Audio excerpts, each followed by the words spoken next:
Akala kong panalong hindi pala. Ngunit bakit ganito ang kapalit? Sa akin bumabalik ang sakit.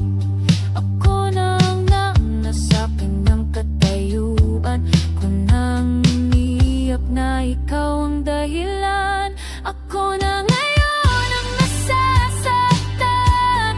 Ako na ngayon ang pinagtataksilan.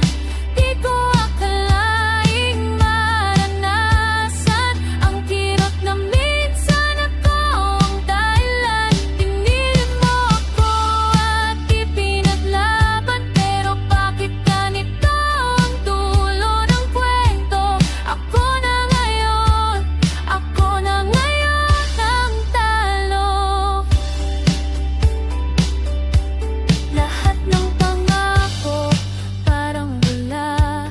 Lahat ng yakap ngayon ay may halong kaba. Habang kasama mo siya, ako'y nag-iisa, nalulunod sa luha.